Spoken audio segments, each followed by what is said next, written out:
There is also the creation theory, that the original consciousness, or God, created things and gave it consciousness.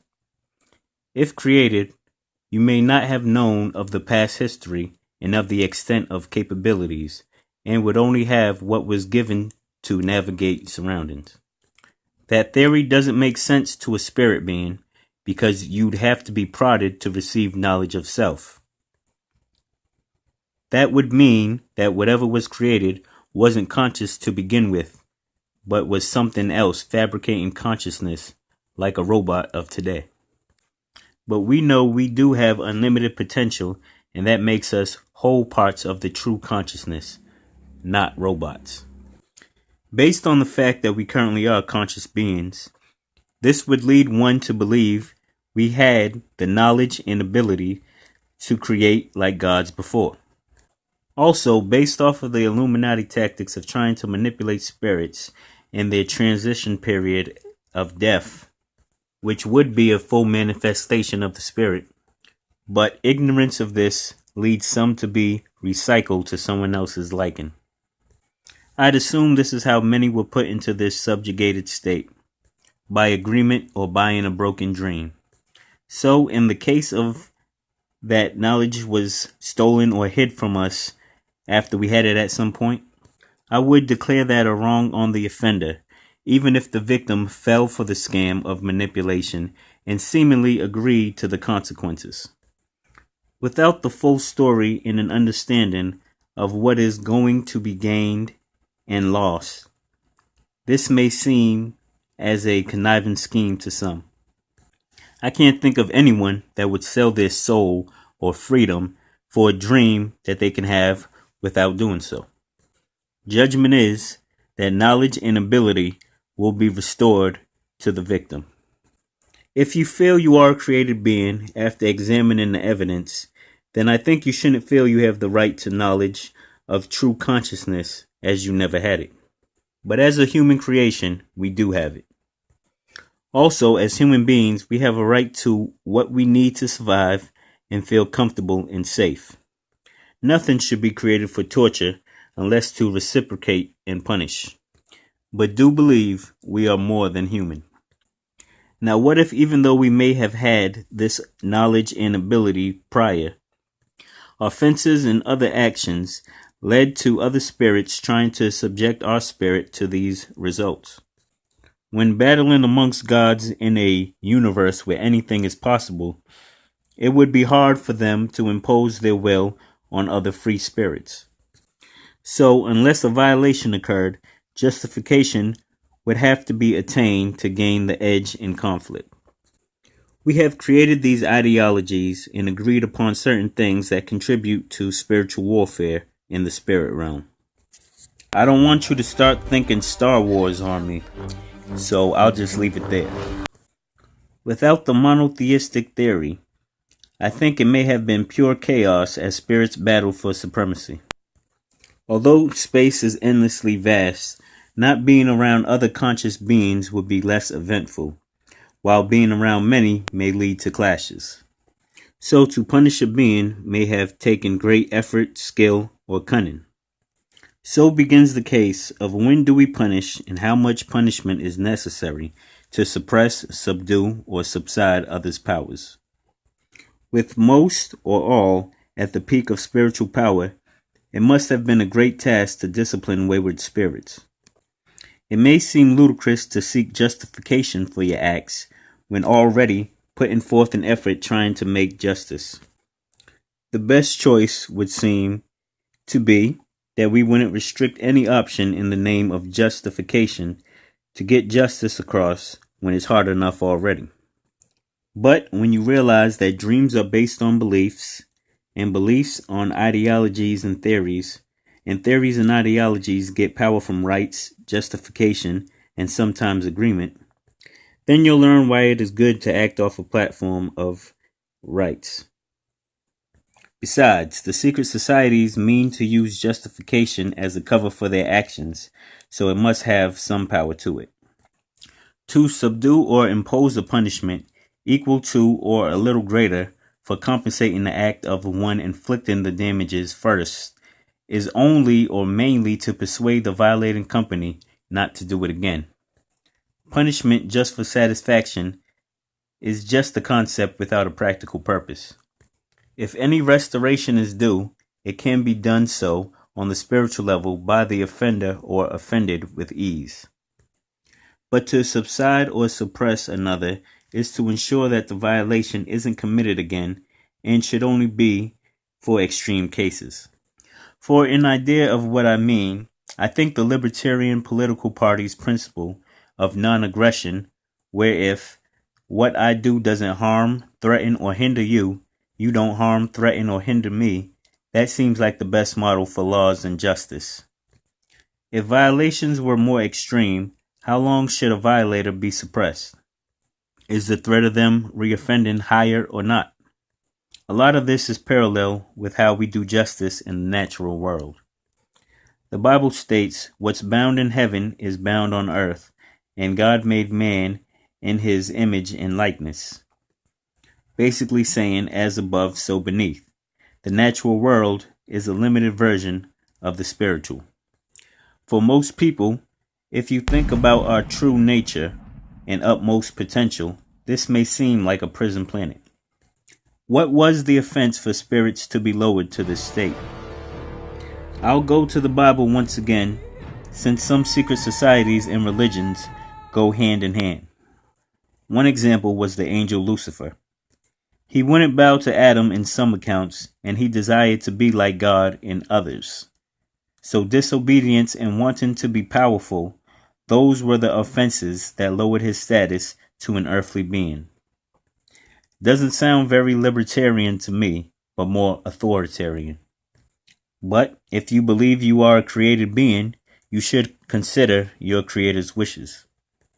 But as a free-thinking being with consciousness, whether you feel you're created or not, I think you are entitled to reach your fullest potential unhindered. If God was truly the almighty ultimate God, there would be no threat to that. Created beings wouldn't have to be stopped from doing something impossible to accomplish. Think about it personally. If we, the God of our own dreams, daydream about something or someone we just created in our minds, if this persona wants to kill us, is that any threat to us? No, it's just a dream. But if Satan did or could have gotten this power to threaten the throne, that would mean there's no ultimate God. That being the most known example of a fallen spirit, I'll use this as the bar to estimate the reasons eternal immortal beings are seemingly stripped of powers, state of living, and sometimes knowledge of self, and subjugated to a position of dependency. I wouldn't justify those reasons as one to suppress one's ability just because you felt they insulted your superiority or respect, creator or not. So this knowledge would be owed to the suppressed if being right, moral, and just is their aim or justification. Now, for serious offenders, like the ones that violate the non-aggression principle and are a threat to the livelihood of others, being stripped of powers and oppressed may be the only way to keep peace and order in the spiritual realm, especially if a repeat offender. But if suppression is done by keeping the offender from knowing their true self and the state of their metaphysical surroundings, does that justify keeping it a secret? Yes, but if the offender overcomes these hindrances, efforts will probably be made to reapply those conditions. If other resolutions could be made, promises, pacts, etc., this would be another avenue out, but some would be wise to test if the words were going to be true. This is the state most on earth are in, lost as to true self, without a guide like myself to tell and show them. As we've seen from the earlier example, many reasons for being cast to this supposed prison planet may not balance the scales of justice. So we most likely have the moral high ground fighting for our justice and freedom. But some of us may have been offensive and violated somehow. Yet, how are we to know or believe when you were scammed into forgetting. When the non-enlightened human dies, then a theater takes place, and an illuminated one might come to you and sell you a story. Heaven, hell, ghost life, other afterlife, or start you over as a baby. But you are an immortal, eternal being of consciousness that can create and explore the universe for yourself. You just need to know that in the here and now. Unfortunately, many fall for the perpetual recycling of souls and restart their life in a new being like a MIB neuralizer, which is fake, losing knowledge of self to start over once again. Why do they do this? We found that in offending others, that's when they use their creativity and imagination in an offensive manner to get one lowered, whether justly or unjustly. Now they must free themselves from the limits of the natural world with or without help. This would be the mentality of most spiritually enslaved, unless you felt you sincerely deserved it based on the golden rule. Did you do unto others as they didn't want? Or better put, as you knew they didn't want? Then you may feel like a recompense is necessary. But if you did feel like that, I doubt punishment would be pursued. Most lawbreakers don't care for laws, rights, or justice, only strength and or respect. So they may deserve to be judged and inflicted by power alone. But one whose base is justification should still be justified in acts of punishment. I don't think too many in the natural or spiritual realm would accept harsh punishment just off of moral justification alone. So force should be considered justified when enforcing rights. As to when to apply force and how much force is necessary, that is circumstantial. In the vastness of the universe, we should all have an area where we can be around souls that share our ideologies. Then we could practice live and let live as a solution to chaos. Some may consider this world as such, but natural Earth is set up to keep us here as humans and not bother the rest of space. The Bible claims if mankind comes together, there's nothing they couldn't do. That would explain the lie of a limited life to gain knowledge and keep us from realizing our true potential. This writing will expedite that birth of knowledge to the masses. Are the ones with the most powers, skill, etc. honorable to others? I will hope so. But based on the little evidence we have of souls being sentenced to this state of being, it doesn't seem so. But maybe they are earnestly trying. You would have to be sharp spiritually to not be a victim, and that may lead to rash and hasty judgments to ensure you stay intact.